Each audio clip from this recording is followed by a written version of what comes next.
So we are going to start by creating our database. So I have opened my command prompt there, and opening command prompt, it will giving me a way of connecting with my Postgres.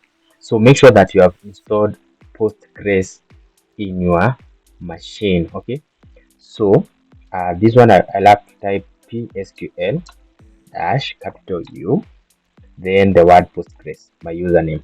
Okay, then by doing that, it will ask for password. Remember, this is the password that is opening your database or your server. Then by doing that, I have now opened the Postgres. So the remaining part is to create database. So I'm supposed to create database so that that database will be shown in my Postgres. Then I can now create tables to add to all our database. Okay. So remember, for us to create tables for customers and for orders, we have to check our front-end part, and you can see here in our front-end part we have customer ID, item, and amount. Okay, then when it comes to customers, we have name and customer code. So when creating our tables, we'll have to consider these two parameters here and these three parameters on the orders here. Okay, so by doing that, we have to create our database first. Let us name our database. So I'll start by create a database.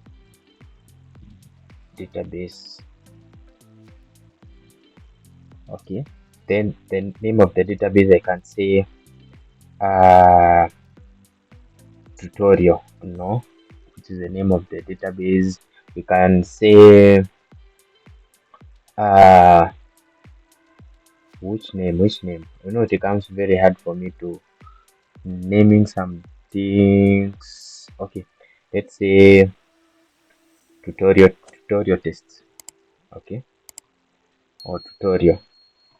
Remember, these are our data. You can name your database the way you want. Let me settle with tutorial. Then when I click enter there, I expect this database to be created. So create database has been created.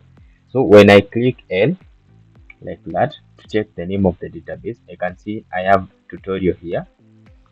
Okay, so by doing that, by having tutorial in my laptop, I can say so I want to connect, so I have to say C then tutorial. I want to connect to that database tutorial.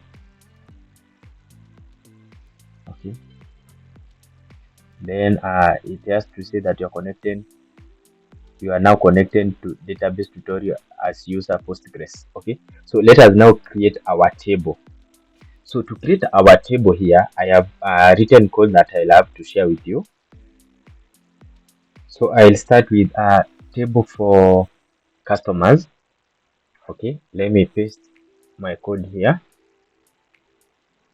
and this will be paste here like that, then click enter. Okay, create table has been created for customers. We can say, let us check if the select or not all but all for this one from customers like that. And then let us check.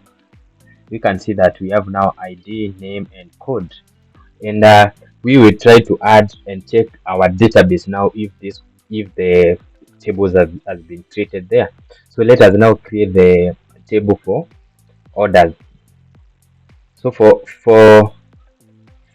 orders, I'll have to share the code with you. We'll have to copy this one and paste it here, and then now click enter.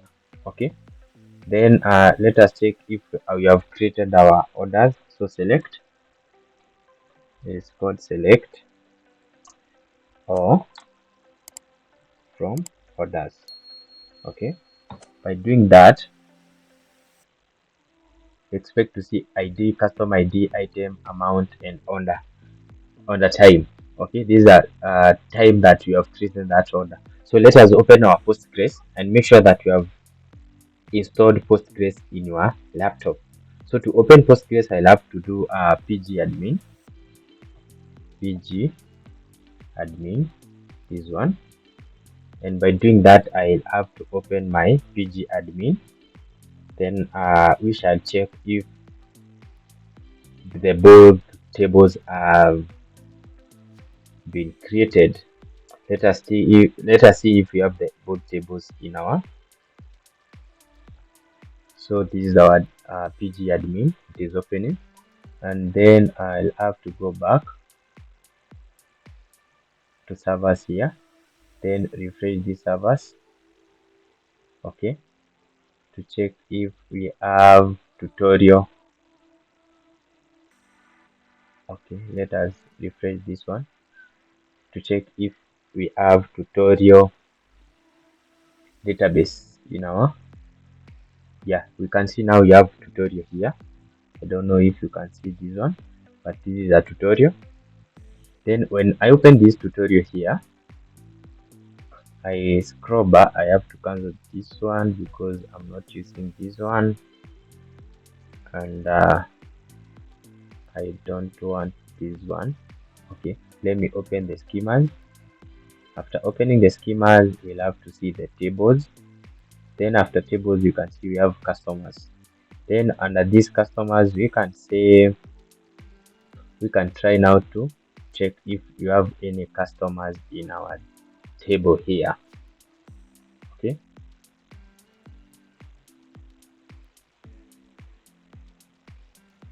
it is loading. Let us give it some time, and it is okay now. Let us now do select. It is select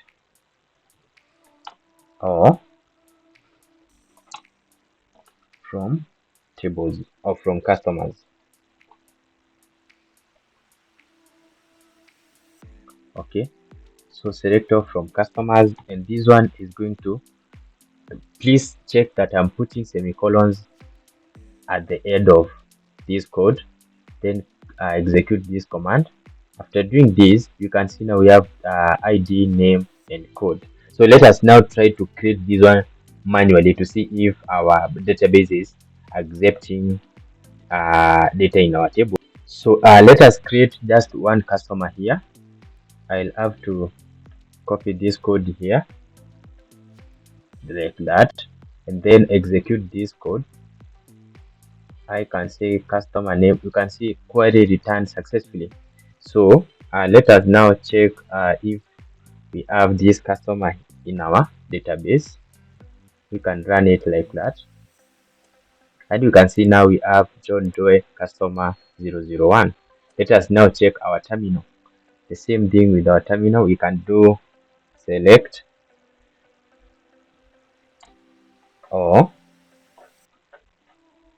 from customers like that. Then remember to put semicolon there and click enter. So by doing that, you can see now we have John Doe here. So that means our database is now working well. We have created a database. We have made sure that our tables are okay. We are accepting database. So I want you to do the same with others, and okay, we shall do it later because we are going now to build a full stack application for the customers, which will be having front end and the back end. So this one is for the database. Now we have started from the back end. Okay, so let us now proceed and now see on how we can now do a setup of our backend, Golang backend. Please make sure that you subscribe and share this video.